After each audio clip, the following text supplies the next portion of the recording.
On today's episode of the Art of Business podcast, we have musical duo Will Wesley and Phil Chandler. We talk about their unique business relationship, their travels playing music in Europe, the problem with Louisiana music venues, and we break down a few of their songs from conception to production to release. Really cool conversation between two musicians who are out there trying to grind, and they have a really cool business relationship that I think a lot of folks can get some good out of.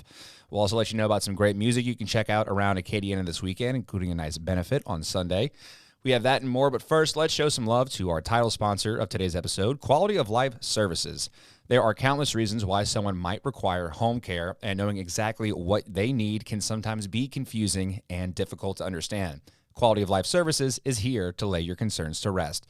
By engaging with vetted independent caregivers, you can get back to enjoying the time spent with your loved ones without carrying the burden of also being a caretaker. Call Quality of Life Services today for a free consultation, 337-988-0076.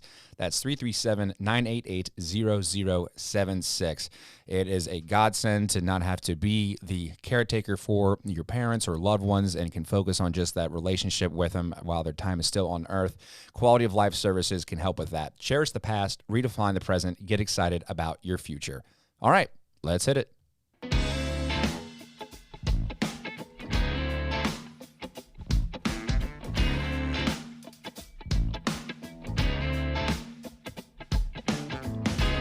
You are listening to the Art of Business podcast presented by Acadiana Cast, the show that spotlights our diverse local culture and provides business development and resources to enhance our creative economy. Here's your host, the wedding singer himself, Carter Simoneaux.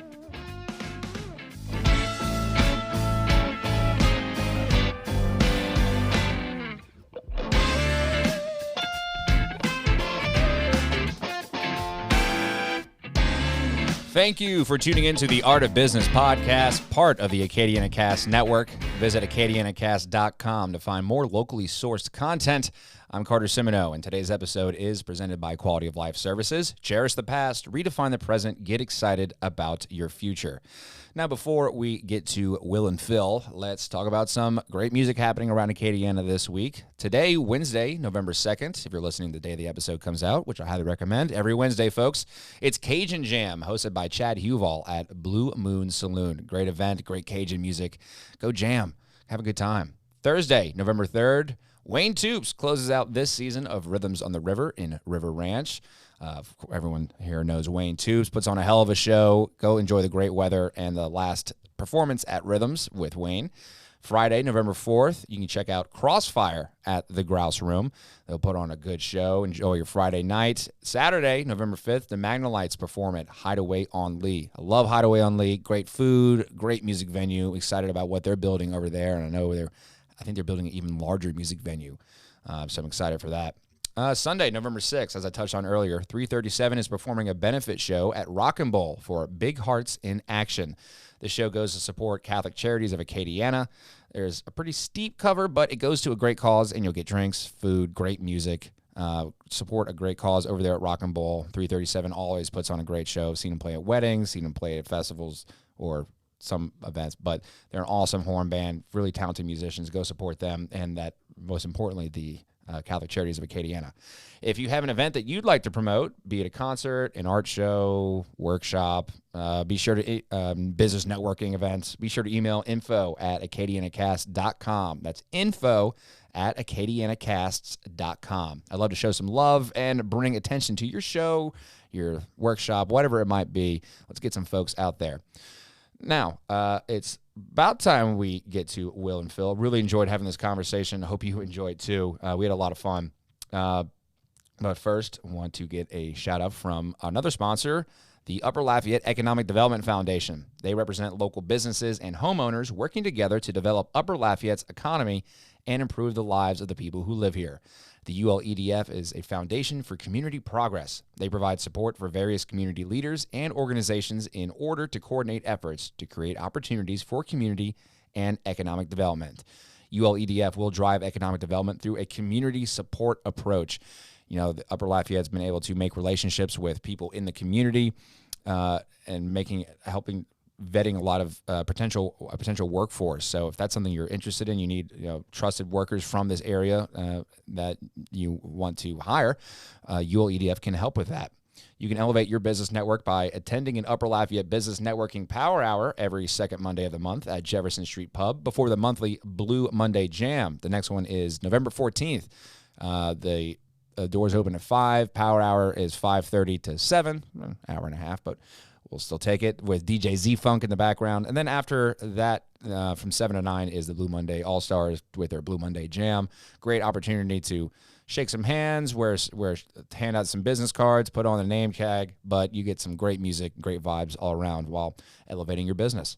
Upper Lafayette will thrive. Our businesses will thrive. Our community will thrive. Please visit upperlafayette.com to learn more. Your support and involvement will make it possible. All right, here they are, Will Wesley and Phil Chandler.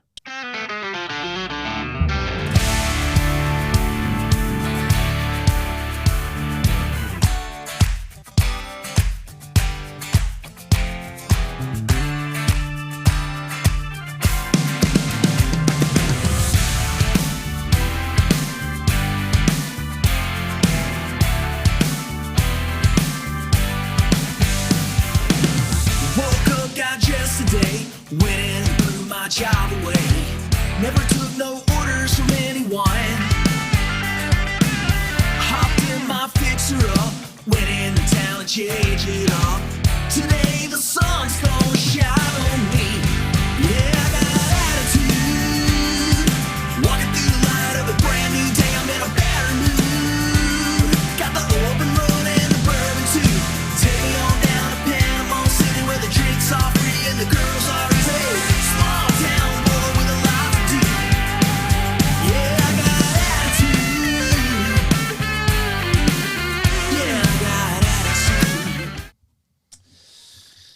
Oh my God. Okay, so let's just rock it live there. So we'll do it live. So that is Attitude by Will Wesley, who is with us in studio. Also Phil Chandler. I'll let it play in the background. We might have to let's see if I can turn on airplane mode or something. And we're still connected. All right, see? It's a learning process, fellas. It's a give and take kind of situation, man. So this is Attitude, and we'll turn it down there for a little bit till we get to a next song. First off, thanks for joining us on the Art of Business podcast, fellas. Hey, man, thanks for having us. So Attitude, that is a song that dropped 2021? It is, yes. Okay, and that's a single that has had some big traction, especially in Europe circles, correct?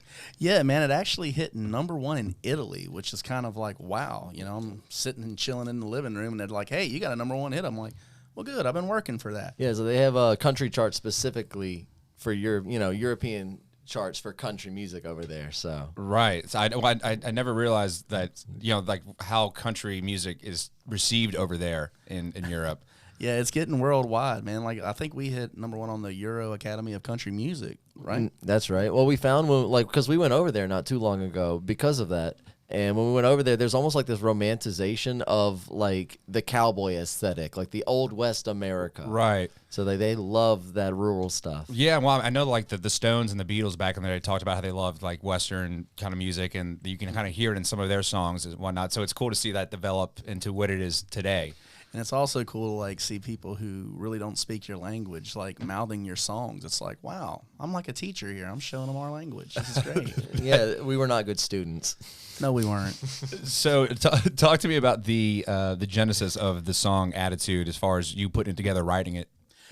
From the writing perspective, Attitude was really a song that I went through a couple of painful things that had happened in my life.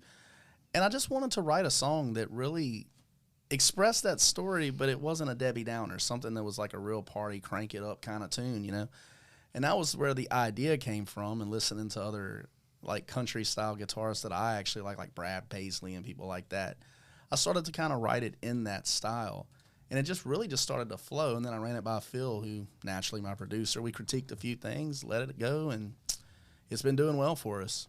Yeah. So that big sound how was that created in the scope of in the studio? So, well, it takes a lot of layers. So what Yeah. some people don't realize is they listen to a track and they think, oh, well, there's this many things going on. And in the old days, you'd have that. You'd have maybe a 3-piece band and they're just tracked really well. But nowadays, like say something like country or Christian music, what you're getting is actually like 6 or 7 guitars. You're getting like layers and layers of guitars that all work together to make this big wall of sound. Yeah, the wall of sound, and that's an intentional decision that you guys make going into making the song, right? Absolutely. Right, because I mean, you're writing it from organically starting just on your guitar, right? An acoustic. On That's an the acoustic. funny part, yeah. And I love like big songs like that, and just thinking about where they came from, like the very start of it, and how it morphed and turned into what it is now. That's correct. It really just was written on a back porch. I'm telling you the truth. But yeah, I know Will he's a guitar player by nature, who kind of found his way into songwriting, but he's a guitar player first. So when we usually do a record for him, it's got to be very guitar centered, just because that's who he is as a musician, at heart. Right, and that opening lick just really sets the tone for it all. First off, what key is it in, and do you know the name of the lick? Do you name your licks, or is it just like a scale? Because I'm more of like just an acoustic kind of finger picking, kind of more James Taylor-esque guitar player. Yeah, that's awesome. But as far as like scales and whatnot, that's when I want to get into is like more like chicken picking and those country riffs of like Brad Paisley and folks like that. Yeah, the lick actually was inspired by listening to people like Brad Paisley, but also people like Chet Atkins, who are masterful finger pickers. It's out of the key. It's in the key of D, and it's out of the blues scale, but it's really a hybrid form of picking. So it's not as much the notes as how you play it with your rhythm hand. It's how you pull off, how you bring it in. So it's really a hybrid form of picking. Gotcha. And in that, back to like the sound of the song, did I hear claps? Yeah. Okay, so talk to me about claps, because it's a controversial thing you hear in country music. Yeah. Are you a clap guy? You're not a clap guy, or you not really give a shit? But I feel like more people are one side or the other. Well, I like whatever gets the sound. I like going song by song for the most part, so I don't really have this like set rule. But for this song, what I heard was it just drops down to this kick, and sometimes like say AC/DC puts so much stuff in their music where it's crowd centered, and they want the crowd to respond. So sometimes you're gonna have to guide them there, and put that in there for them. And I'm all about it because people clap when we play it live. So The beauty of it is they're actually clapping on time in this record. You know what I mean? You go live, man. You're like, put your hands together out there, and it's like, Oh yes. So it is. I guess, are you using in-ear monitors whenever you're? We are now. yeah. It kind of helped make the decision.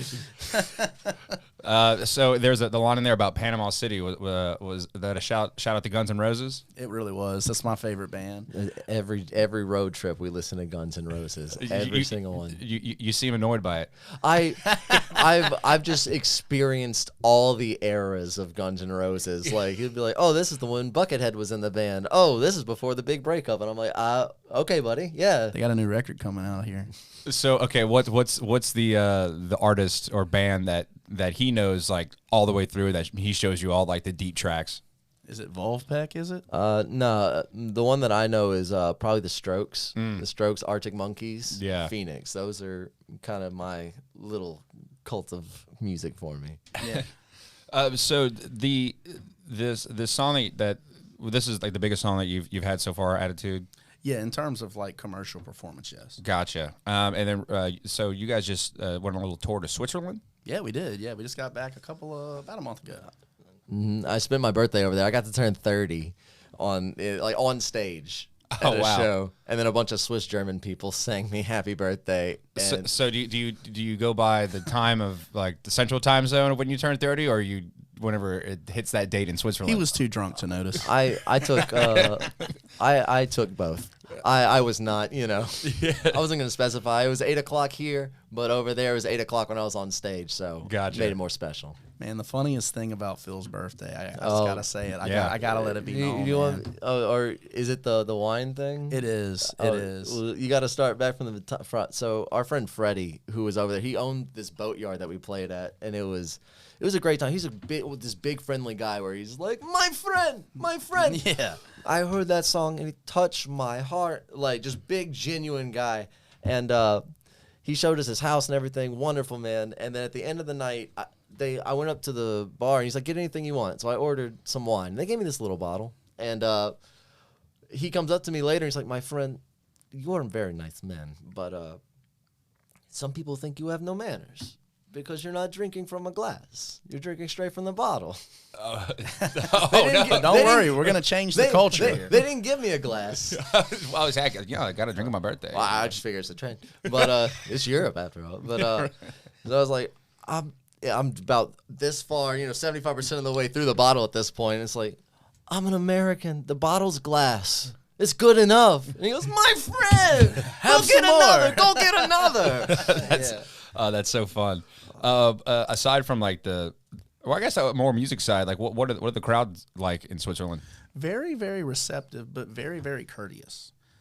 This was about my third trip to Switzerland, and each time it's always been similar in the fact that they really, really appreciate your music. They don't make noise while you're performing. They sit down. They're very it's almost rattling at first because you're playing all these songs and you're like, am I going over? And then the song ends and it just erupts into like just clapping and just all this. And you're like, oh, I get it. But the first time you do it, it's a little bit like, do they like me? Do they like me here? And of course, I make jokes and stuff, so I'm making a joke, and I forget that a lot of them don't know my language, so they're just looking at me. I'm like, and then my interpreter will make the joke, and everybody laugh. I'm like, okay, it's cool. Oh, nice. Okay, I am a funny guy. So, excuse me, that Diet Coke's hit me. So this is Acadiana Cast, Acadiana-based podcast network, and so a lot of Zydeco, Cajun, swamp pop artists over the years have traveled to Europe and whatnot. So whenever you're deciding to go on some sort of European tour, I imagine it's very calculated of where you go. How do you make that decision of like what cities you're going to get, what countries you go to before you even launch it? Well, the funny part about this last tour was that we were touring with a good friend of ours and a collaborator by the name of Mr. Florian Fox. Now, Florian is very popular in Switzerland for country music. I always went there as a blues act, so I didn't know anywhere to go really play country music. So when he told me, no, country is big here, I'm like, okay. So when we went, he basically booked a tour where we would be opening for him and doing those things. And we do the same thing for him here in the States. So when he comes to the United States, we'll book him opening for us. We drag him down to the true honky tonks. Absolutely. Like, it's a place in Texas where it had, they had actually had a guy eating crawfish there. So we made Florian try his first crawfish. The guy was exploded in his eye. It did. He was wearing, the guy cooking the crawfish was in an LSU shirt. So we knew we were in good hands. Nice. Well, I tell you what, hey, you love country music, you say, all right, we're going to show you some real spots. Oh, we showed him what country music's about. He went home with a whole new vocabulary after meeting me. I bet. Hoss is his favorite word now. I love that. So leading into the next, was there anything else that you wanted to touch on when it comes to attitude and writing in and the production side of it? Well, more than the production, I just want to thank all the fans for getting behind it and showing up to the shows and supporting it, and thank Phil here for producing it. I think you did a fantastic job, and we got a lot more coming. It's like, yeah, it's like I really liked the attitude just because like it was a fun little number, and then I was able to just throw so many, like, as a producer, I was able to throw in so many textures. I love little earworms that you get to throw in. Like there's all these like violin slides going down and explosions. I like adding. I think I put an eagle cry in there at the very end. Yeah, when I heard that in mixing, I was like, is that an eagle? Which You're damn right it is. Well, you're damn right it's an eagle, buddy. As a sidebar, Apparently, that's not what eagles sound like. Yeah, he corrected me on the. Yeah. I'm like, well, it sounded like it to me. Well, I kept looking up eagles, and apparently that's not the bird they use because an eagle just sounds like this honking, squawky mess. It does Oh, not really? sound It's that not bright. elegant or patriotic. No, not at all. I no think sophistication. it's actually I think it's a red-tailed kite. Like it's like this other bird of prey that's like that's what you hear in all the movies and all that. Wow. Yeah, that was 3 hours of Googling to figure that out. Just for one sound. Just for me and the people, man. What was the actual animal on Attitude? That's what I was. It's like a red-tailed kite, or it's a bird. It's just like it looks like a hawk, just like a regular hawk. It's not the big proud, cry. Well, I want to thank him for doing that on the album. That red-tailed kite. I'm a fan. Just thought it was neat. What's your DAW? What's up? What's your DAW? Oh, I love using Reaper. It's quick, it's efficient. It does a lot of the stuff everything else does, but I think you can get it for like $60. Not a subscription. You can get it downloaded. They don't believe in like limiting their software. It handles things well. I don't fuss too much about that kind of thing, Some people do.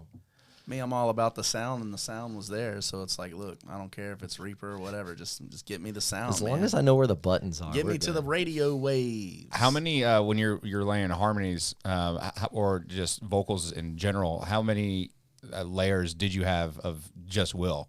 It depends on the song. For this track, we triple tracked the melody. So he's got one coming down the middle, and he's got two doubles. And then for my background vocals, for this one, I wanted it to be less of a choir effect and more of just like a note that you kind of hear. Mm-hmm. So for my tracks on there, I've got two just doubled. If I need more, then I'll usually do 4 takes per note.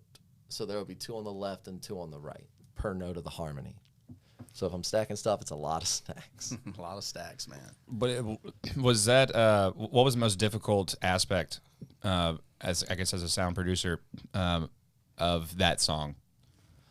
That song, it was mostly trying to figure out. Was it the Eagle? No. Well, that was certainly a little difficult of a find. Your harmony was hard to hit on that. The hardest part sometimes is Will writes as if he's the only guitar player. And he writes to try and fill up the mix as the guitar player. So what was difficult on this song is he actually has, what is it? It's a D, and then it goes to like this C over E chord. But the way you have to do that if you're playing it by yourself, it's got this this da-dum, ba-da-dum, and that dot will clash if you let it. So what we actually had to do was figure out how to do that piece and split it amongst the guitar layers to where it came out sounding clean instead of sounding like this one guitar is in contradiction with itself. Yeah. Fascinating. So this next song is called Leah. It is. Do you want to set it up for us? Yeah, Leah is actually, well, let me start from the beginning. This album is really interesting in the fact that it's really both sides of the tracks in the sense that one half is more modern rock and modern country, and the other half is more like folk Americana and classic country. So you're getting both sides of who I am, really. And this one is on the classic country version of the album. So Leah is actually a true story about a girl that I knew who just she was just fascinated with this cat and mouse romance, so to speak, until eventually you're just not playing no more. And there's nowhere left to go. And I wrote it from that perspective. And then once we layered down the actual recording of the song, I think we had The Michael Cleveland on fiddle, which was fantastic. He's I was going to ask you who played fiddle on that song. He literally wins awards like best bluegrass fiddle player of the year. Like he literally wins that like year after year. Yeah, it's beautiful. I think he played with Alison Krauss on the Grand Ole Opry when he was like when he was a kid, dude. He was like 9 or 13 or something like that on the Grand Ole Opry. Yeah, nuts. He played with all of them though, like Ricky Skaggs. He's played with Chet Atkins. He also played with Doc Watson, which is somebody who's one of my favorites. Marty Stewart and Vince Gill were the big names that I was like, this song needs a melody, and if you're playing with Vince Gill, you got to know how to draw out a melody. Sure. So that's why the fiddle on this track is just. I reached out to him during COVID. Like a lot of these cats who go out and play live, they were doing a lot of studio stuff during that time. Sure. So I was reaching out, I was like, hey man, you want to play on this song? And he sent back a track, and I was like, yeah. all right. Yeah, when we got the go-ahead on that, I was like, you what? I he's was like, like, you got him, He's huh? a nice guy, too. He's like, let me know if there's anything changed. Like, what's the change, dude? This is magic. Didn't he Like, nail thank it in you. one take? He got it in one take, didn't he? I didn't have any revisions. It was beautiful the way it was sent to me. Sometimes Gotta it love that. happens. Oh, Yeah. dude. Working with great talent makes things so easy. Yeah. All right, so let's go ahead and play it. Leah from both sides of the tracks.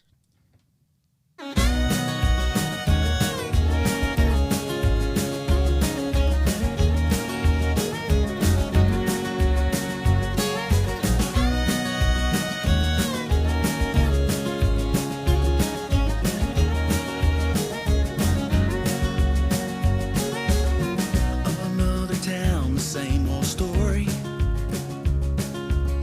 You fall in love again, but your heart is as empty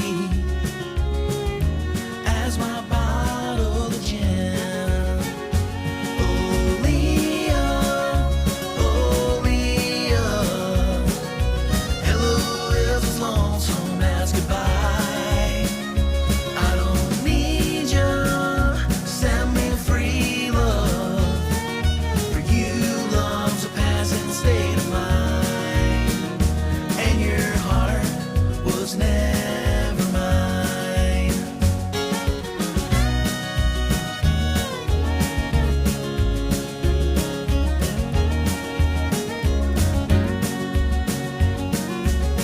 Another man, another victim.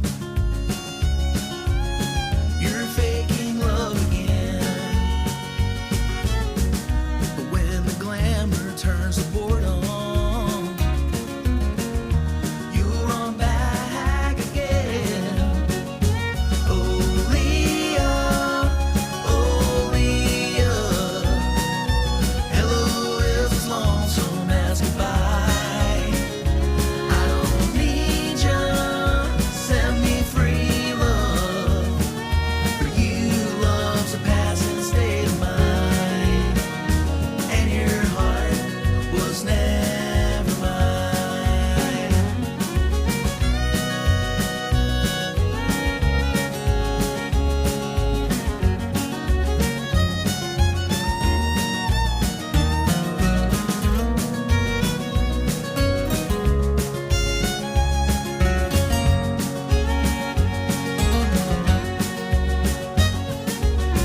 And now the tables they are turning.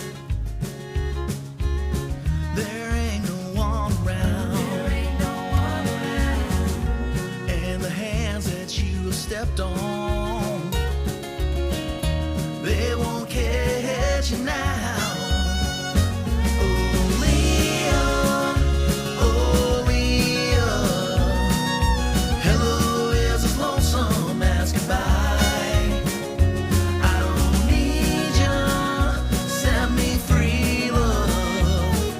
For you, love's a passing state of mind, and your heart was never mine, and your heart was never mine.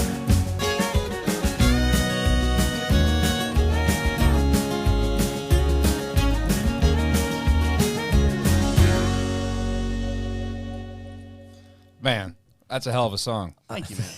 Hey, thank you, man. So whenever you're writing the I imagine all the guitar parts come first, and then you send that off to the fiddle player, and he's just playing cat and mouse with you a little bit.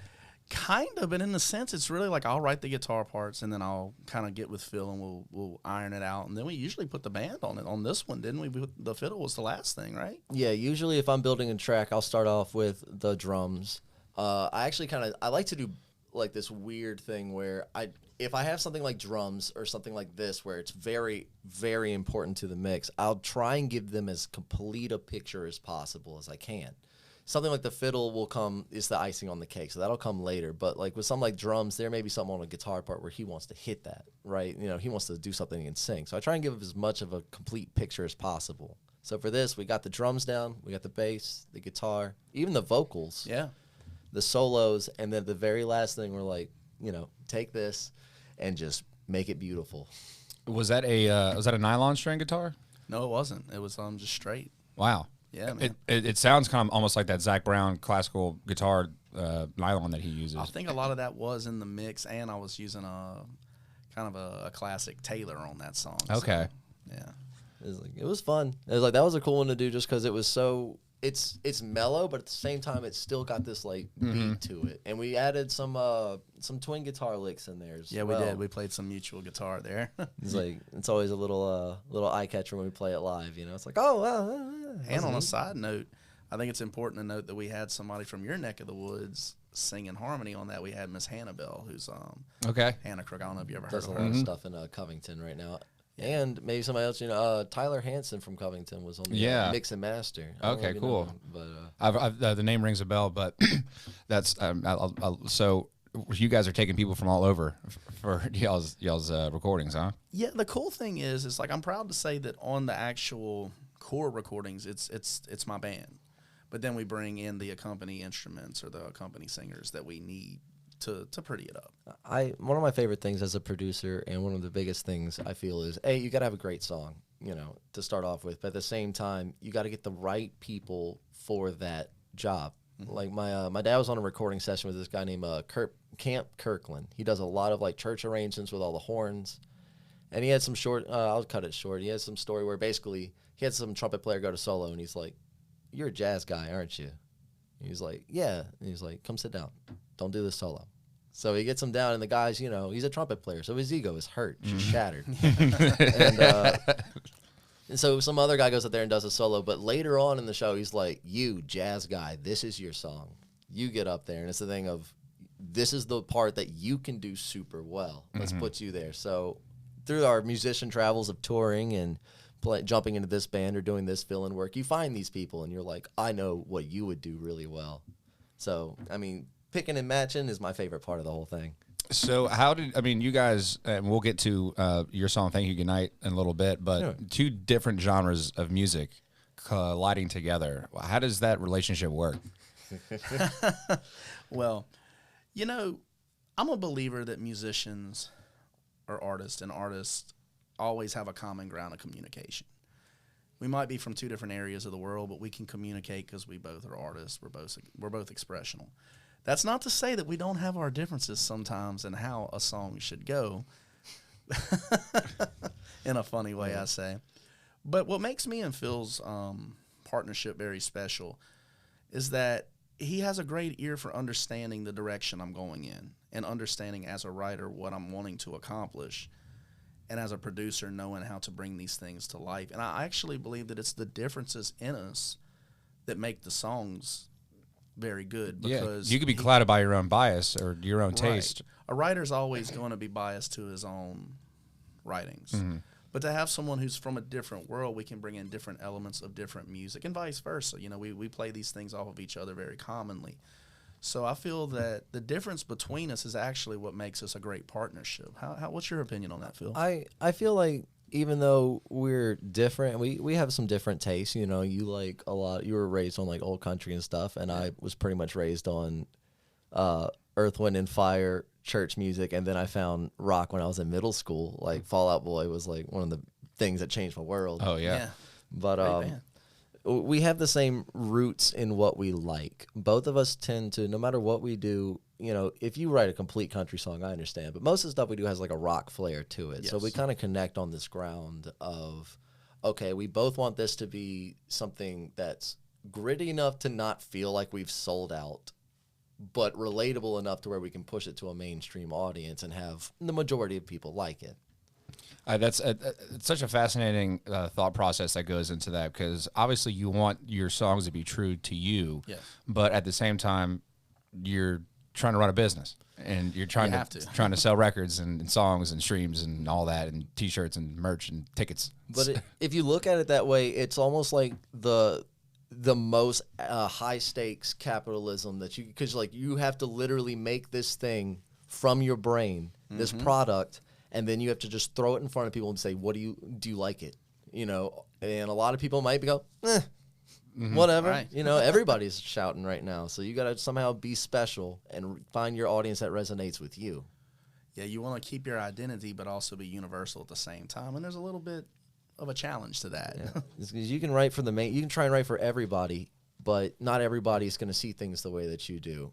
So I feel like as an artist, that's the business side, right? Like, oh, we want to hit the biggest audience. We want most people to hear us. But as an artist, it's almost like you have to bring it back to yourself, and your audience who is like you will find you. Eventually you'll find the people who resonate with you. Yeah, and that's the beauty of the internet. I mean, because although there are so many options, there's so many people who, there's only so many ways the brain can think, I imagine. So, it's just finding, like you said, like that group of people who think and like the kind of things that you like, and then they'll find you, and maybe you also do a little bit of finding them as well, and meeting them halfway. Yeah, the search is 99% of the journey, in my opinion. It's like you can have, say 1,000 people at your show, and who knows, maybe 75% of them will like you. But to really, bring it home, the people who are really going to help you is the 5% who just don't shut up about you to everybody they know. That's right. All those 75% of those people are awesome. We love to have them, but it's those little ones who are just like, I will never stop sharing your stuff, buying your T-shirts. And those people have been fun to come across on our travels. They come in very varieties of styles. Oh, some not so, I guess, radio-friendly stories. Well, we are on a podcast. It's what you're willing to share. Oh, there's a lot. Oh, let's go through the Rolodex of files. We'll leave the dumpster story out of this. Yeah, sure. All the dumpster stories. I don't know. Oh, you're looking to me for a story. This is going to be fun. Yeah, we're on. One time, okay, so we were in Natchez, Mississippi, and they had this guy there called the Godfather. Oh. The Godfather's all of about 3 foot nothing. I swear he looks like Mr. Miyagi mixed with, like, just Mark Twain. Wow. Like, so. What an image. So he comes up, and he's basically like, I want to sing a song. And he sung with Will before. It was my first gig with Will, actually. The literal first, like, not a good impression so we're like, to make. Yeah, sure. Like, come on, sing with us, man. So he pulls a bar stool out, slams it on the stage, climbs up on top of this bar stool, because he's a short little guy, and starts just screaming House of the Rising Sun into this microphone at the top of his voice. So then I'm just playing. It's my first time. I'm like, this is crazy. And I turn around, and at this point, he's got his shirt off, and he's throwing it to the women in the crowd. And they are loving it. Oh, man. every second They are of going it. nuts. So short in real life, but huge in Natchez. Yes. Larger than life, all 3 foot of him. So I turned around to the drummer, and I was like, do you see this? You're seeing this? And he's like, at least he kept his pants on tonight. Like, He's like, this is his shtick, man. And they even have a little plaque for him. He's got his own table. It says The Godfather. I love that. In the same town. I'm not going to get into the whole story, but we have a tour van that is, let me just say, intimidating. Okay. Our tour van's kind of like a part of our family, so to speak, and we named it Hattie. Hattie got its name in the same state. Hattiesburg? Natchez. Oh. Natchez. There was a fan named Hattie who was very, very just singing Elvis back to you, and it was really funny. She had a liking towards me, so to speak. I don't see. know. Like, maybe she likes my hats, but basically we perform a show one night, and this woman is just following me around, blah blah blah, the whole night, and I'm walking out, and this is around when Phil first joined up with me, so it's like, once again, impressions. I'm walking up the street, and Phil's like, what did you do? And I'm like, nothing. I didn't do nothing. So I just, like, get in my truck and drive off real fast, And we returned to Natchez about 3 months later, and I'm thinking, oh, this is all in the past. First person in the door is Hattie, who starts singing I Can't Help Falling in Love with You by Elvis. Oh, boy. And I'm like, doing like this like, I'm giving this to you. Wise men say. God, it's just, I got to use your restroom. I'll be right back. I just, but the first thing I see is, like, I'm seeing this, and I'm like a defeated man. I'm like, and I look over to my right, and he's doing that. Oh, he's just laughing, man. Well, somebody had to tell her where the calendar was for all the dates that he would be there. And that's what a good That's what Thanks, a good partner. businessman does. Very nice. We got a returning customer. Yeah, That's how you got to think about Well, it. shout out Hattie if you're listening. If you're to listening, this. we love you. Not for the really. support. I want a divorce. Yeah, that van is literally what? It's this giant spray painted black monstrosity. Oh God, it's rough. Well, we are on a podcast. I'll be forget it. It's about as rough looking as she is. No logos, no nothing. We touch it up with black spray paint every now and then. Coming to a town near you. The cops don't pull us over. They literally they're like, I don't know what's in there. I don't want to do the paperwork. Yeah, pity that's us gonna so be much. that's gonna be an all nighter for me. Look, man, the cops will pull over the van, and rather than write us a ticket, they'll go, "You got enough problems." And they'll just leave. Like, we only get two reactions for people. People either think we're going to take children, and then the children think it's funny. They just think it's a ratty van. We've literally had kids like point and laugh at our van before. We're like, yeah. Yeah, we were Any going to- adults get free. Don't go to that, man. We were rocking this place, the Hangout in Gulf Yep. Shores, and it was great because when we go past the beach, all the kids are like just pointing and laughing. Like, yeah, we're playing right down the street. Come check us out. You know. It's always the chubbiest kid in the group, too. It's always him. Oh Just yeah, got us singled out. Oh yeah. candy coming tomorrow, buddy. stick around. So going back to your music, you have a blues kind of rock background. Yeah. What was it like kind of getting into this Americana country song like Aaliyah? That's really a good question, man, because, basically people look at me and think, okay, well, he was just raised country or whatever. But really, I had so many styles growing up. We would go from listening to, like, Dave Brubeck to listening to Stevie Ray Vaughan to listening to, Chet Atkins, listening to all this. So really, it wasn't as much of a transition as just something that I had grown up listening to, and I kind of merged the styles, so to speak. Like, I create all these things that I heard looking at myself as a student of music and just kind of made my own version of it. So when we started doing both sides of the tracks, I just kind of wanted to do a classic country mixed with a modern country. But the transition really is really on the producer having to take this. I mean, because it's a double album, but we had so much material. We had to sift through songs after song and just see what's right for the project, So that's really the transition in itself. It's almost just like digging something out of the closet that you always had.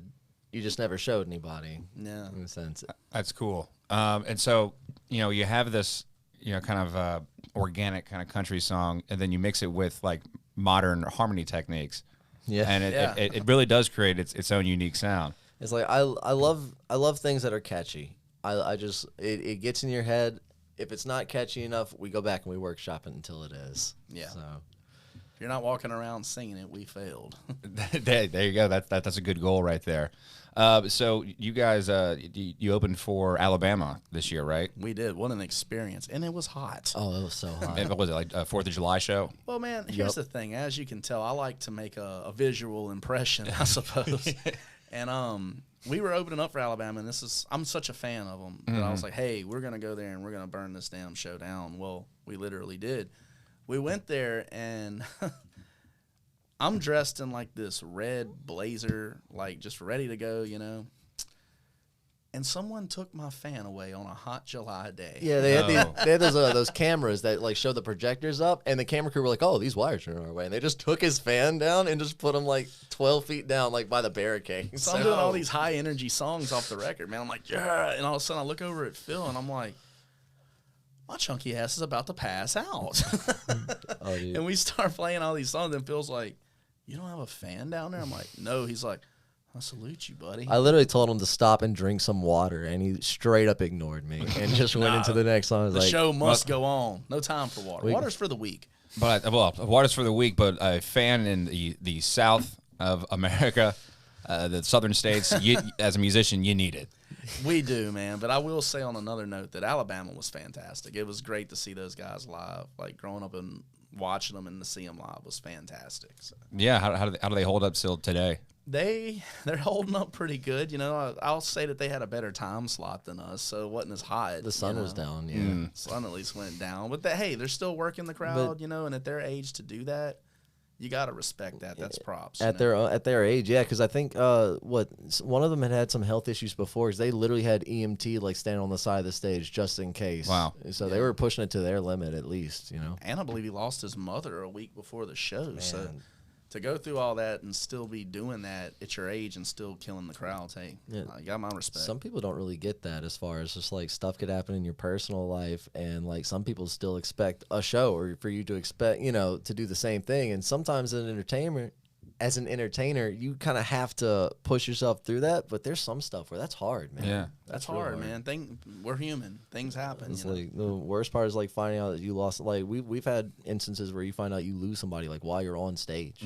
Yeah, that has happened. And it's like there's dark sides to this, but you know, at the same time we like the up parts. Yeah, we like to smile. The up parts. Well, from the business part, whenever you open a show for someone like in Alabama, do you use that as a little bit? I mean, obviously you don't want to be pushy, but do you use it anyway as a networking opportunity? Absolutely. Oh yes. You know, I mean, these guys are duh. These guys are legends. You know, so to really be able to say, there's a lot of different ways of looking at it. To be able to say you open for them, naturally in itself is a big thing. But you're right. Absolutely, it's a networking tool. To hey, if these guys are good enough to open for them, they're good enough to play here, you know, and we've definitely used that this year.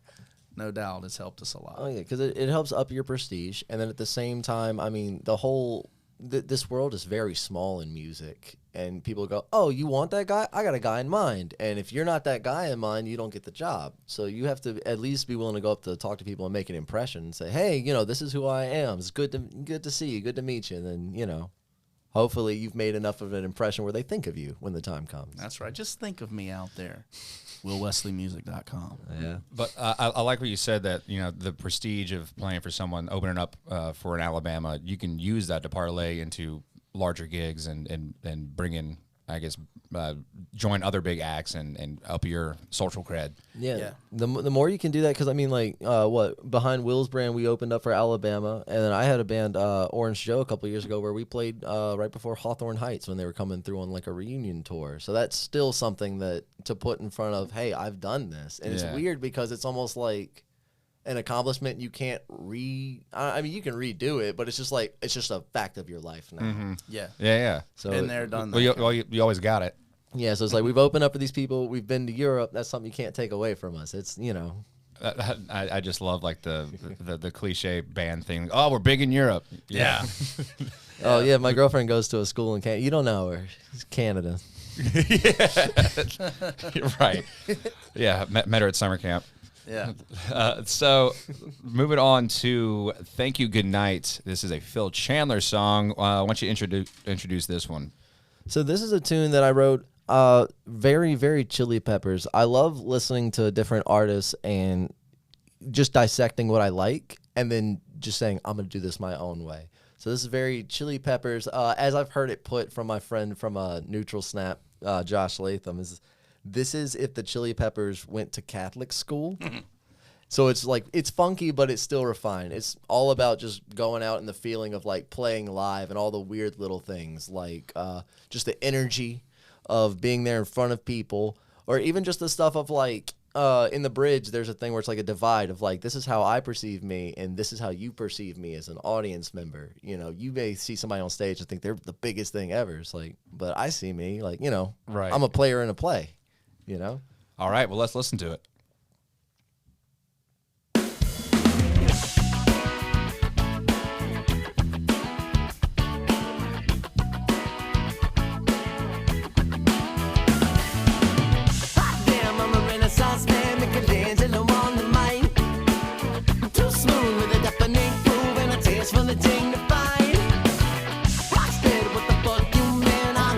I'm still alive. Hot so when I can't control myself.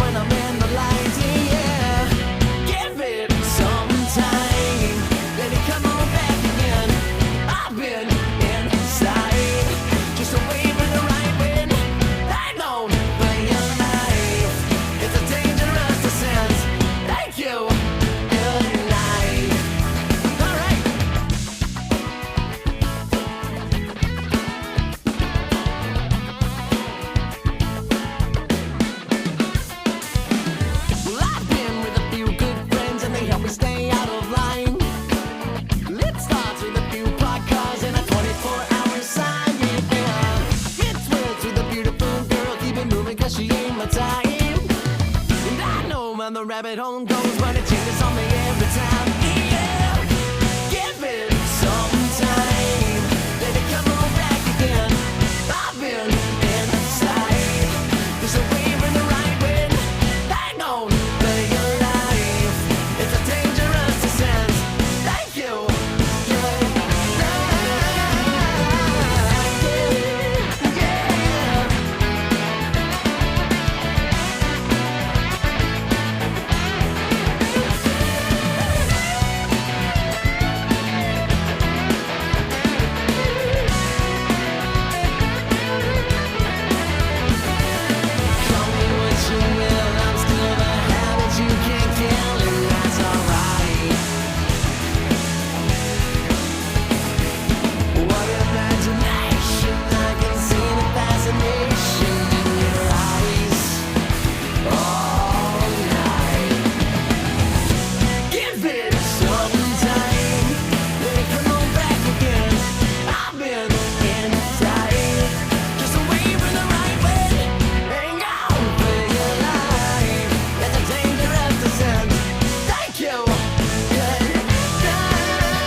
Thank you. Good night, Phil Chandler. Y'all took a lot of balls to the face in that music video. Oh, hey, you know, on camera too. They still keep it up on YouTube. I don't know why.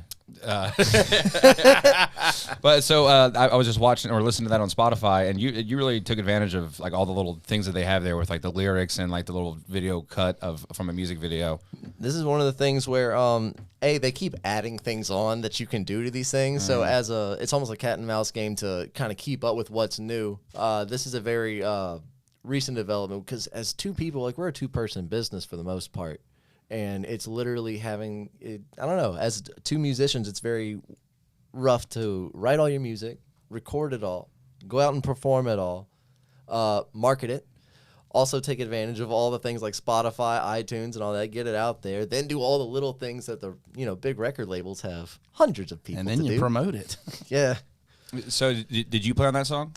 I did. I played guitar lead on it. Yeah. Okay. You actually did all the lead guitar, so the solo and all that. Yeah, I was really kind of just enjoying it until I got knocked out with a tennis ball, man. And then after that, it was just like, let's just. Oh, you had fun. I had a blast. Actually, talking about hot days, man, we've had some this year. Like filming Thank You Good Night was one of the hottest experiences of my life, man. Like it was like in the middle of summer, and we're over here jumping around. But people don't realize when you're filming a video, you got to do that about 30 times for the takes. So about the 30th time, I think we're about Thank You Good Night. Yeah, one of our we did it at a tennis court, and the tennis court was actually concerned because we told them what was going to happen, but they see us bringing all these amps for show, and they're like, whoa, you can't do that. The old people are playing pickleball. And they were like, no. Oh, it's funny because some people still don't get how like music videos work. So like they were like, "Are you sure we're not going to be making too much sound for you guys?" It's like, we're going to throw the record on here, just so you know. The amps are for the audio, buddy. But I had to like calm them down. But it was fun. But yeah, it was hot. Like heat stroke was a big thing. We literally had water at all times in between takes. We're like, here's a cold rag, here's some ice. Like keep yourself chilled down somehow. Don't get too sweaty. We need continuity. Like. It was a fun video to make, though. So, and that was a hell of a drummer, too. Yeah. Seth, that's Seth Jones. He's from Kenner. He lives in Austin now. Great drummer. Fantastic drummer. He was in my band Orange Joe, and when I joined up with Will, we were like, we need a drummer who can do it. It's like, Seth's the guy. So then it just became this 2 bands in 1 band when we got our boy Chris Lesage to be bass. So now we're 2 songwriters. We share a band. We go on tour together in the same van and everything. So it's 2 people, 4 guys in a band pushing 2 different brands. And what's really crazy and something that I'm proud of is it is important to note the versatility of, I mean, you're hearing me and Phil's versatility, but the band that we have, like you're talking Seth Jones and Chris Lesage and Tyler Hansen who's doing all the audio. Those guys have to really adapt to 2 different people as artists and really just make this happen. So, you know, a lot of shout out to our band too, man. Those guys are great. But that's essentially part of the struggle. It's just making sure that we can have that commonality there. So with you being more the producer of the two, whenever there's a song that you write, you know, what is Will's role? Generally, Will's role is almost like general feedback, because most of the stuff that me and Will do back and forth with each other, I tend to do with myself. Yeah. So it'll take me a long period of time to write a song because I'm just constantly like, no, that's not good enough. There's something better out there. The musician is battling the producer. We're both OCD. Pretty much. It's like things have to be right. So when it's something like mine, I'll usually like keep it in the closet and I'll work on it in secret. And then once it's done, I'll bring it out. And then there might be a snippet here or there, but for the most part, I've tried to do all my drafts behind the scene. Will usually show me his rough draft, like straight out of the guitar, just like, this is what it is. What do you think about it? And it's like, well, let's chop it up a little bit. Yeah, it's really interesting that with the partnership, you know, it's like each person takes each person's role. Like when it's my material, he's like he critiques it and produces it and helps it get out there. And when he's out front, I'm more of the guy who critiques his songs. I play guitar on most of them, some of them. Depends on the future. But the band will be there, you know. But basically, we just kind of take each other's role in the process. Sometimes when you're like going through this song in your head and you're over and over again and you keep going down the same little tunnel over and over again, sometimes it's really hard to break out of that and think in a totally new direction. And sometimes somebody else can just be like, no, there's a door right here in the hallway, you can just step right out. And it's like, oh wow, yeah, look at this, like a whole new place. That's right. Just getting out of that tunnel vision. So why the decision to just keep rocking with the two brands, same business, rather than just one brand, one band? I think just that the material is just so different. If we're out on a Will Wesley show, we're going to have a Will Wesley fan base. You know, and Phil's material may not be as suitable for that fan base, but when we switch over and Phil's out front, I don't think there's going to be a bunch of drunken cowgirls screaming "Thank you, good night." You know? Yeah, maybe, but it's just two totally different demographics. Like a lot of people who like his stuff are very they love country music. They're probably somewhere between 18 and 45 or so, just that general range. Whereas my audience is more between maybe teenagers like 14, 15 all the way up to maybe 30, 35. Yeah. And two totally different personalities. Like I could probably go out on the beach or in a college town and find a bunch of people who want this. And we could find the same for Will, but you're like, we could hit every Harley Davidson in the nation and have a great fan base for that. And if you really want us to be honest, it's also a networking tool. The fact that you get two bands and one out there, we can literally book a club where Phil's one night, I'm the other night, right? In the same town. I mean, technically, I've opened for Alabama too. So. Technically, yeah. So we just both believe in each other's music, man, and we build each other on the way up. Where one goes, the other goes. You know, we just kind of support what we do. That's really cool. In a rare thing, we don't care about that. It's almost like two people who you may enjoy the spotlight. If you a make little $1 million, I want half of it, buddy, and that's the way it's gonna be. Vice versa. It's like you might enjoy the spotlight a little bit more than me. Like once I'm in it, I can live there. What makes you think that? I try and jump back a little bit to where it's almost like now you have two frontmen who are perfectly okay with taking a break for the night and letting the other one step up. Look, I love to sign titties.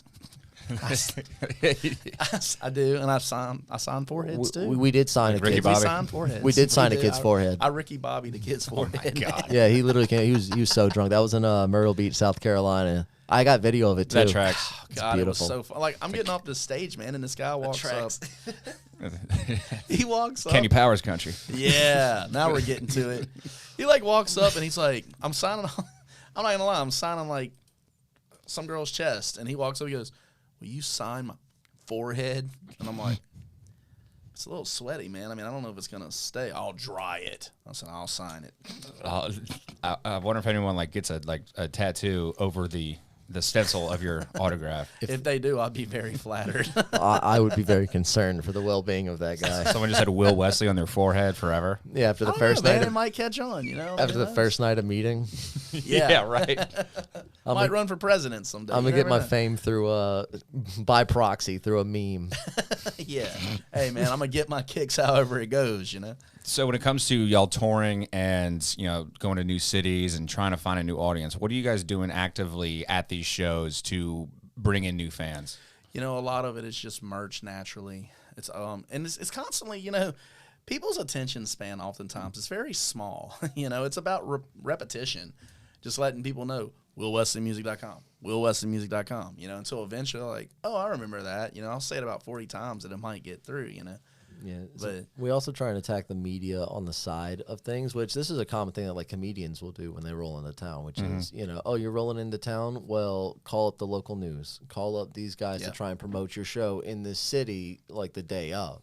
Right. So it's like you're not from there. You don't know where the people go, but you can attack as many areas as possible to try and make sure people are coming to you. Right. Facebook ads is always a good thing too, letting that releasing a bunch of ads when you're coming to the city. And then once you reel the people that you can in, as like you try and impress them, even if there's, even if you're in a brand new town, there's not too many people there. Like we played a place, it's probably we're going there this weekend actually. Yeah, we're going to Texas. Backwoods Saloon out in Conroe where, the first time we played, they didn't know who we were. We got a couple people, but then we did, we brought everything we had.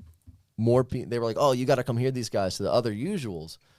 The other thing is just making sure that the venues actually kind of help us out with that as feet on the ground. It's very hard to draw people to a town you've never been to, but if you're the business there, like, because, I don't know, I may be venting a little bit behind the curtain, but sometimes when you play places here in Louisiana, they will depend on you as the band to bring people into their business, and I personally think that is flawed. I do too. Like, you as the bar, as the restaurant, whatever, your product should be bringing people in. We're the attraction. Yeah, we're entertainers.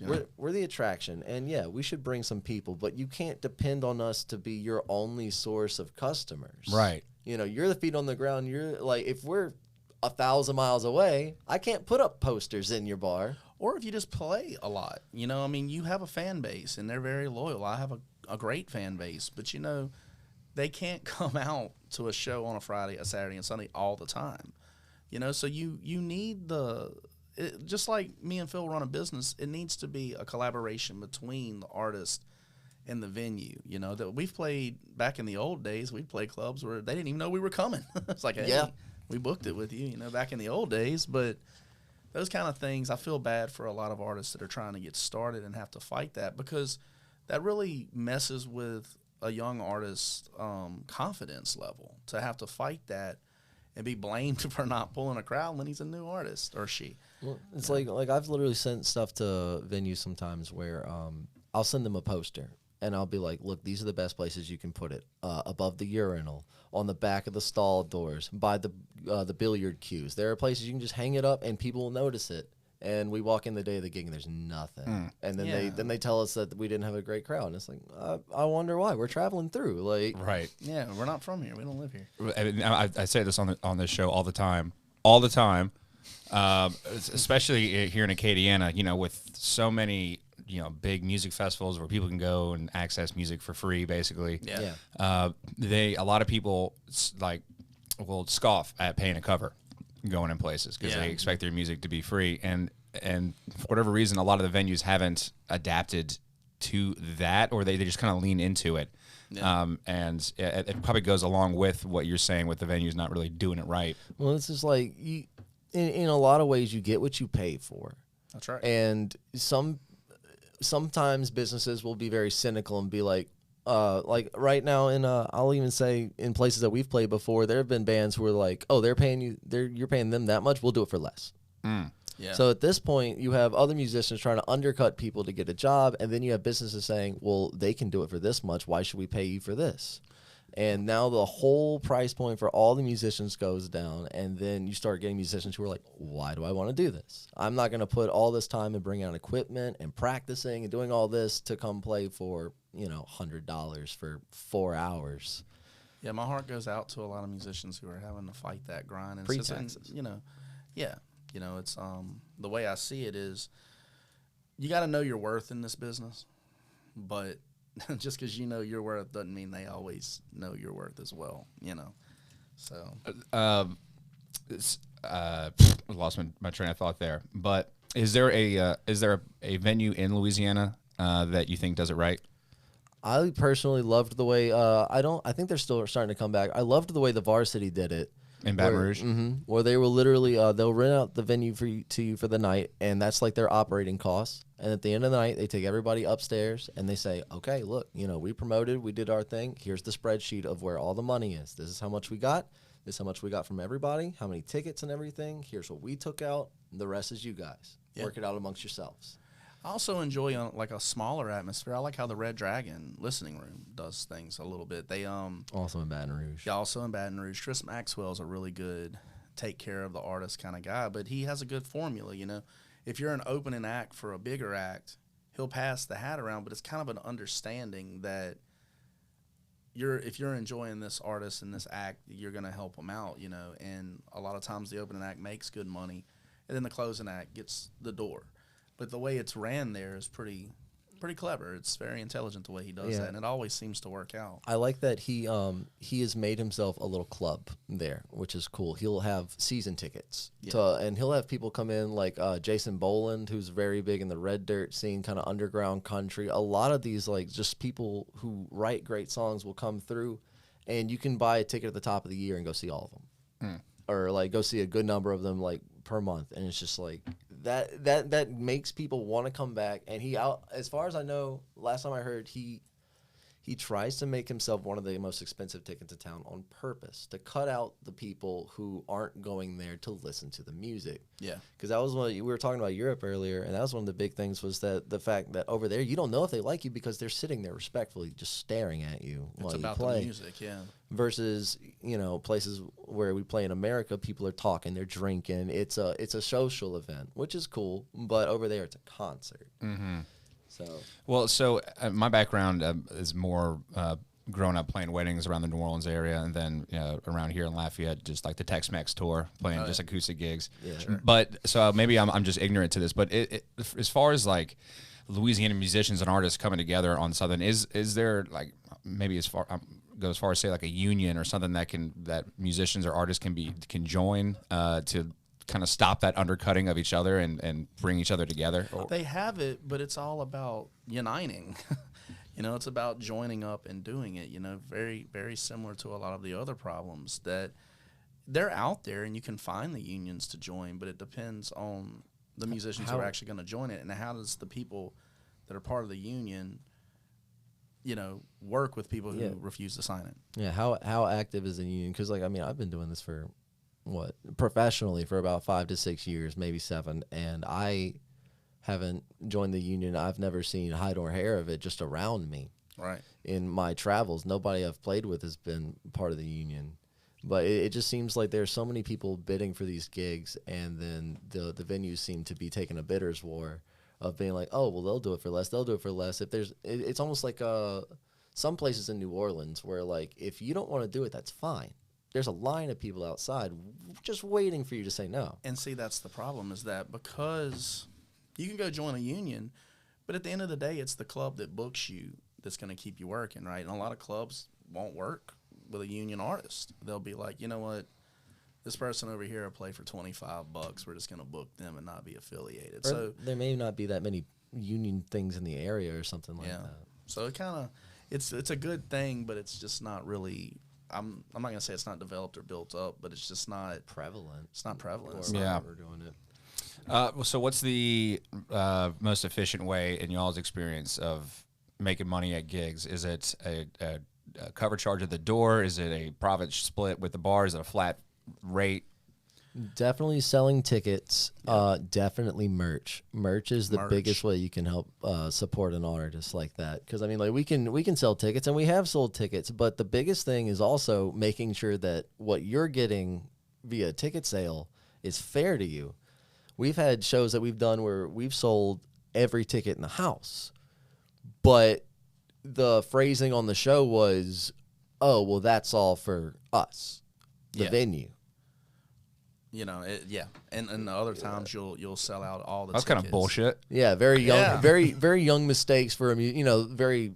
That's a gopher hole. I better not step in that next time. But even still, it's like you sell 150 tickets to a small theater where that's actually a crowd, and you get $0. We were like, hey man, this is kind of wrong. And they're like, oh, so they handed us like I think $300 Yeah. on versus the what $2,000 that we made them or something like and that. they'll tell you have to split it amongst the other bands that are on the bill or something like that. But it's like if you drew all the crowd and the other band's just performing for your crowd, that's not necessarily fair. But as a thing, as long as you can make sure that what the ticket is getting is your worth, and you can actually move those tickets, because that's kind of on you as the artist too. Yeah. Is you can't expect these things to sell themselves, and you can't expect, like we were talking about the venues doing work. You can't expect the venue to do all the work. No. It's like you do have to be out there and saying like, hey, I'm doing this. Hey, I'm doing this. Getting in people's faces, trying to sell this. I mean, you are. I mean, like we said, this is the purest form of business. I have something that I want you to experience. I have to try and convince you to buy it. Right. Yeah, until you get the agents and the promotional companies and all that behind you, you're your own agency and you are your own promotional company. So you got to get out there. If you don't have something about your artistry to shout about, why would people want to come see it? So you got to kind of have to take it from that perspective and just be out there in people's face. Hey, come see the show, So as a business that you guys share, what's the name of the business, by the way? Homegrown Productions. Homegrown Production. Okay, so that is y'all. What are the organizations or record companies or distribution, like what are you guys working with specifically? I know you guys are with Roanoke Records for one, and like how do all these relationships work, and how much of the onus of some of the business aspect is on you guys? Well, as to be frank, it's all us. Like, so Homegrown Productions is our umbrella company, and Roanoke Records is our record label that we push forward with. Yes. So Roanoke is y'all. Yes. Correct. Gotcha. So we are literally two-manning everything. Yeah, man, we're different from a lot of other artists. We started, this is a two-man business, and we do everything. We do the promotion, like we have like things that Phil are strong at, things that I'm strong at, and we just two-man it. Like we get the job done, so that's kind of how we formed our business. Now we do work with agencies, and we work with people who get us out there. Bookers. Yeah, Yes. but at the end of the day, they're all coming to us saying, I have this offer for you. Do you want it? And it's the onus is on us, on business owners. And we have made mistakes before, and we have yes, learned we from have. these mistakes. Stuff like travel, going to Switzerland. We didn't realize how expensive little things were going to be. Like there was one gig where we had to take a train and a taxi and a bus. That adds up. And I want to say it cost us $200 just to get to and from the gig because of that. And it was like, okay, this is something that we need to take into account. Or something like when we went to Myrtle Beach, we wanted to go out. We were like, oh, hey, let's go out. This will be a fun tour. We lost a decent amount of money because we didn't realize, stupidly, that we would be staying in lodging that's in a tourist area. So all of a sudden, everything goes up. And I think the price of gas was really bad at that time, too. And we're in a van. Yeah, So it was. And a lot of it is, like I've actually been reached out to a few labels, but I find that to stay where it's at right now and to have the creative freedom to do what you want to do and not be ruled by a bigger label and all these things, because signing with a bigger label, you get some props, no doubt, but you also, in a sense, lose your creative freedom. You can't be the artist that you want to be at that point. So I find that just me and Phil doing it the way we're doing it is probably the most proper business way that I can find to find success and still be me. Well, I look at it as like a long-term Unknown versus flash in the Airplane mode, still getting spam calls. hey, they find a way to break through. That's wild. I find it as like a flash in the pan versus a long-term thing, Yes. just because record labels have been the means for like years and years, decades. But you have artists now that don't need it. I mean, Chance the Rapper didn't sign for the longest time. He was doing it all himself. I think there's the thing now that everybody can do this, so it's really a matter of not trying to reach millions and millions and millions of people. It's about if you can get, I think the number in the example is 1,000. It's like if you can get 1,000 people to spend $100 on you per year, that's $100,000 a year. That's right. Yeah. And that's a much smaller goal to make a good living than trying to shoot for the stars in a club that's very small with its doors closed, to be perfectly honest. That's exactly what I'm doing with Acadiana Cast. Really, is Right. with all these podcasts that are on, like I'm just trying to find just about 1,000 at least. Obviously, more is welcome. Oh, but, yeah. But about 1,000 regular listeners and about maybe 500 dedicated And that's what listeners. you need, man. it's not about like conquering the world as a whole. It's about conquering your little piece of the world as a whole. Yeah, it's the world has turned from mass media to what is in my little world. I mean, like, what Spotify circle do you listen to? What's it? And the hard part about being somebody like us, you and us, where we're trying to get our brand out there, is how do you break into people's tiny little world that they've cultivated on their phones? You know what I mean? Like just like the subreddits that people get on, where it's literally just like, this person's list may be completely different than this person's list. How do you get into that little world of podcasts and small little music things that they like? Mm-hmm. You break in and you stay. That's how you do it. That's right. So where can folks, coming up, this is going to be dropped a week from today. Okay. What do you guys have coming up as far as gigs around Louisiana or just wherever? And as far as new music coming out, tell us about that. Well, we are actually kind of wrapping up our Both Sides of the Tracks tour. We're going to have a few months of downtime so that we'll be performing, but we're going to be doing a new record for me. It's Ready to Ride. It's coming out. And we're going to get in the studio and start nailing that down. So we're basically recording off a tour and back recording, Phil. Pretty much. It's like we've been on the road for a long time. So what we're going to do is, at least right now, we've got a couple of dates. Like I think next month we're playing a place called Aces out in Maw Paw. It's a nice little like rowdy club that we like to play. And then I think we're playing Felix's on the lake shore in New Orleans next month as well. But we're really kind of just taking this time to really get the record done.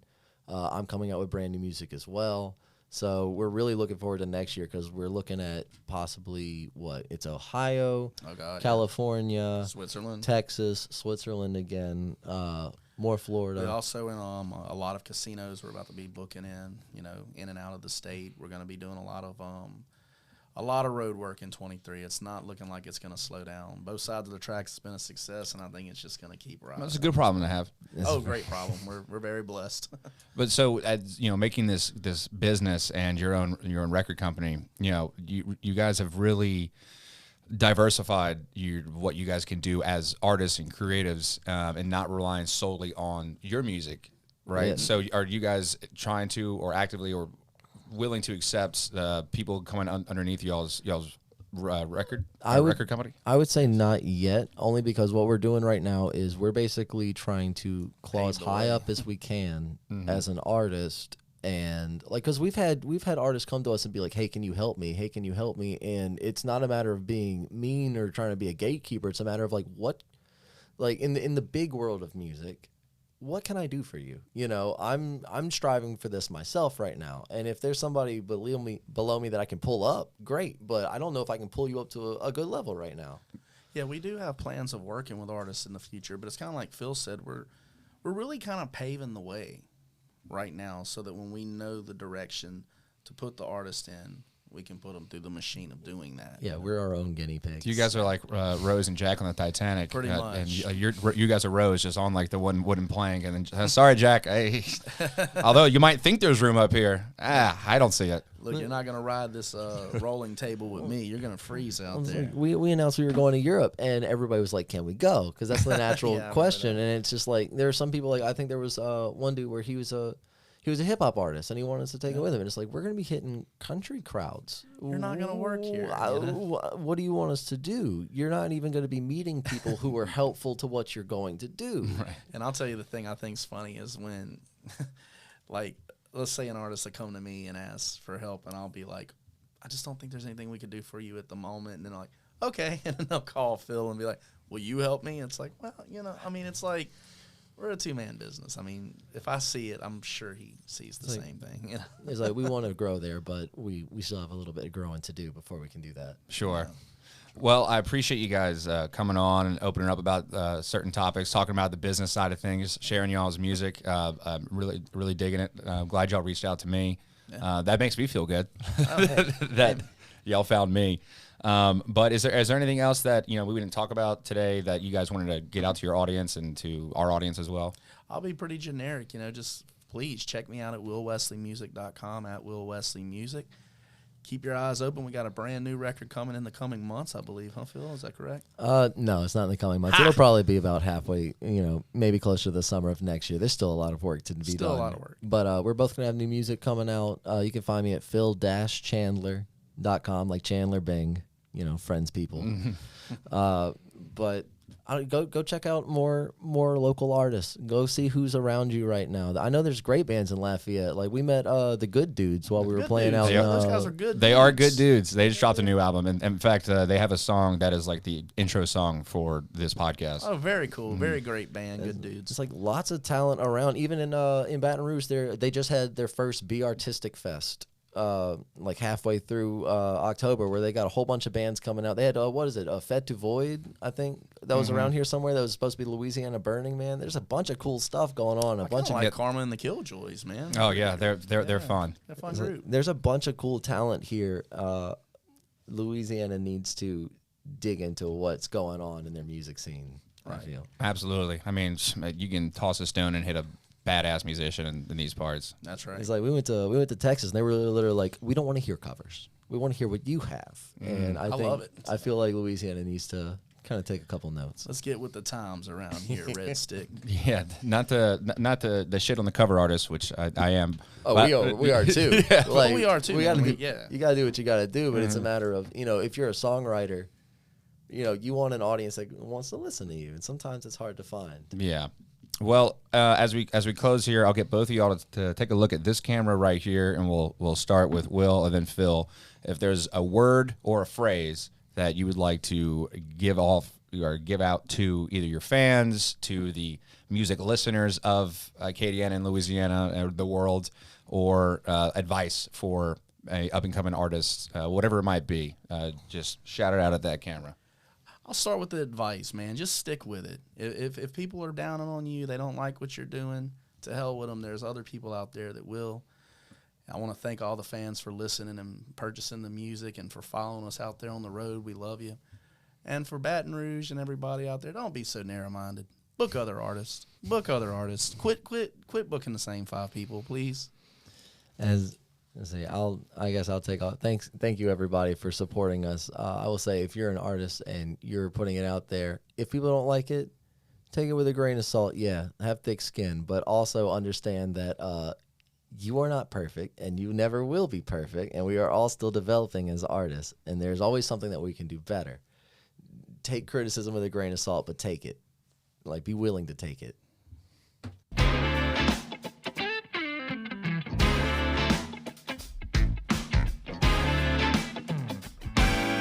Well, that's it for this week's episode. Sorry about some of the technical difficulties there. My phone, I just cannot get that right. It just keeps going off every time I try to play. I use Bluetooth on my phone to play to the Rodecaster, and one of these days I'll figure it out. Even put it on airplane mode, and it still didn't work. But that's the joys of learning all this on the fly, isn't it, folks?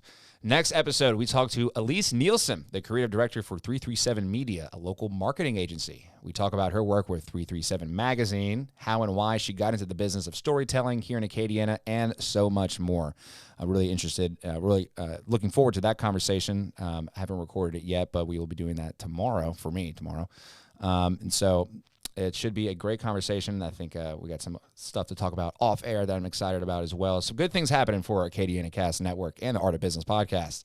In the meantime, speaking of which, please rate and subscribe to the podcast on whatever service you use to listen, be it Spotify, Apple, wherever. Make sure to follow Acadiana Casts on social media to help the network continue to grow. Please give us a follow, share it with your friends. We need trying to grow and do some really fun things around here. If you have ideas for this show, want to be a guest, or you want to become a sponsor, cha-ching, send an email to info@acadianacast.com.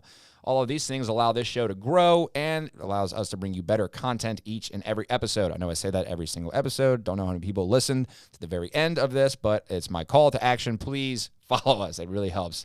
And thank you again to all of our sponsors, the Upper Lafayette Economic Development Foundation, plus today's title sponsor, once again, Quality of Life Services. Cherish the past, redefine the present, get excited about your future.